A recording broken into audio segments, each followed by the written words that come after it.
শুভ সকাল বন্ধুরা, তোমরা সবাই কেমন আছো? আশা করছি খুব ভালো আছো। আমিও ভালো আছি। আর বাপি কবিতা ব্লগ থেকে সবাইকে অনেক অনেক ভালোবাসা জানিয়ে আমার ভিডিও শুরু করছি। দেখো, সকাল সকাল আজকে সব কাজ সারা হয়ে গেছে। এই রাস্তার সামনে বারান্দাটা যে ওটা আর কি পরিষ্কার করা হয়নি, তাই ভাবলাম এটা পরিষ্কার করে একবারে আমি স্নান করে পুজোর ঘরে ঢুকবো। যদি সকালবেলা না করি তারপরে না আর মনেই থাকে না, আর ইচ্ছেও করে না আসতে। এদিকে পুজো দিব, পুজো দিয়ে রান্নাঘরে ঢুকতে হবে, তার জন্য আর কি সময় পাই না। তার জন্য ভাবলাম যে না, স্নানের আগে এটা পরিষ্কার করে তারপরে আমি স্নান করে পুজো দেবো। আর এটা রাস্তার পাশে না বারান্দা, এটাতে না সবসময় গাড়ি ঘোড়া যায়, একদম ধুলো বালি একদম বারান্দাটা ভরে যায়। প্রতিদিন সকাল বিকাল ঝাড় দেওয়া হয়, তাও যেন পরিষ্কারই থাকে না। এবার ধুলার জন্য পা দেওয়া যায় না, বালি কিচকিচ করে পায়ের মধ্যে, এরকম অবস্থা হয়। এই গ্রিলের ফাঁকা দিয়ে সব ধুলোবালি চলে আসে। আর আমাদের এই পাশে বারান্দার মধ্যে সবসময় গ্রিলে তালা দেওয়াই থাকে। কারণ কি, যদি খোলা থাকে কখন কে চলে আসে না ডেকে। আমাদের শুনু আছে, হঠাৎ করে ঢুকে যায়, অচেনা লোক দেখলে তো আমাদের শুনু সেই রাগ হয়। তার জন্য তালা দিয়ে রাখি, যার দরকার আসবে ডাকবে, তারপরে খুলে দেবো। আর আমি শুনুর জন্য না কোনো কাজ করতে পারি না। যে কোনো কাজ করব ও আমার সামনে এসে একদম বিরক্ত করবে, ঠিকভাবে কাজই করতে দেবে না। যে কাজ করি না কেন, বাসন ধুতে গেলেও সামনে দাঁড়িয়ে থাকবে, ঘর ঝাড় দিলে সামনে দাঁড়িয়ে থাকবে, বিছানা পরিষ্কার করতে নিলে বিছানার মধ্যে উঠে শয়তানি করবে।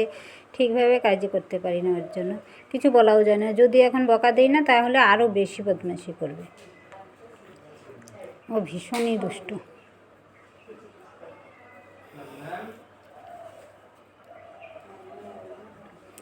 এগুলো ঝাড় দিতে অনেক টাইম লাগে, কোনো সময় আমি করি, কোনো সময় আমার মেয়ে করে। এই দেখো, তালা দেওয়া আছে, তালাটা খুলে বাইরেটা ঝাড় দিয়ে নেব।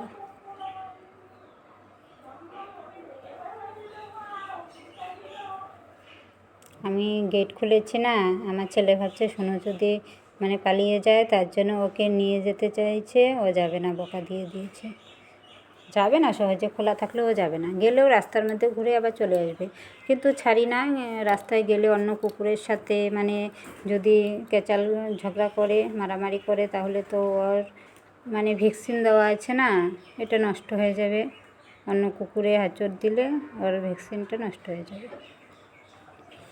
এই দেখো, কাজ সেরে আমি স্নান করে পুজোর ঘরে চলে এসেছি। এখন পুজো দেবো, পুজো দিয়ে তারপরে রান্না করব। আমার ঠাকুর ঘর পরিষ্কার করা হয়ে গেছে, ঠাকুরকে স্নান করানো হয়ে গেছে। এখন চরণে এখন তুলসী দিচ্ছি। আমার পুজোর ঘরে ঢুকলেও অনেক টাইম লাগে।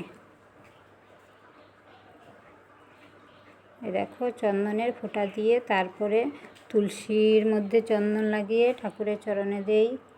আমাদের প্রতিদিন অনেকগুলো করে তুলসী পাতা লাগে, তার জন্য আমি অনেকগুলো করে গাছ কেটে রাখি। সারা বছর আমাদের অনেক পাতা লাগে, তারপরে যার লাগে নিয়ে যায়। দেখো কতগুলো ঠাকুরের চরণে দিতে হয়, অনেক তুলসী লাগে। পুজো না দিয়ে অন্য কাজ করলে না ভালো লাগে না, মনে হয় কী কাজ এখনও আছে, কী কাজ আছে। তার জন্য আমি স্নান করে পুজো দিয়ে তারপরে রান্নাঘরে ঢুকি, তাহলে আর অত একটা চিন্তা থাকে না। আর কোনো দিন আমার মেয়ে পুজো করে, আমি রান্নাঘরে ঢুকে রান্না করি, আমার মেয়ে পুজো করে নেয়।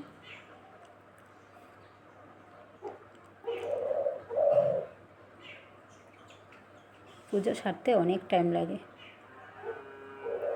স্নান করে ঠাকুর ঘর পরিষ্কার করে তারপরে ঠাকুরকে স্নান করিয়ে পরে গিয়ে ফুল নিয়ে আসলাম। আমি তো স্নান না করে ফুল উঠাই না, স্নান করে তারপরে ফুল উঠাবো পুজো দেওয়ার সময়।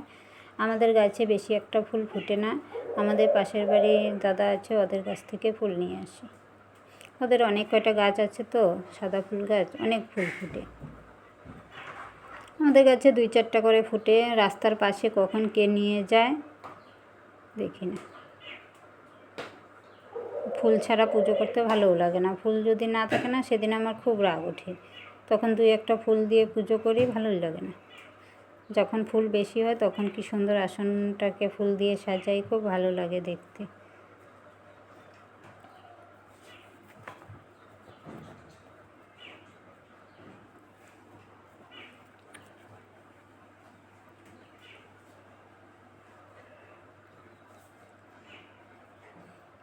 গোবিন্দ পূজায় তো আর সব ফুল দেওয়া যায় না, সাদা ফুলটাই বেশি কাজে লাগে, বেশি মানে পুজোতে দেওয়া যায়। গাঁদা ফুল দেই, এরকম আর কি। অনেক জবা ফুল টুল চলে না। জবা ফুল এনেছি, লক্ষ্মী আছে, লক্ষ্মীকে দেব।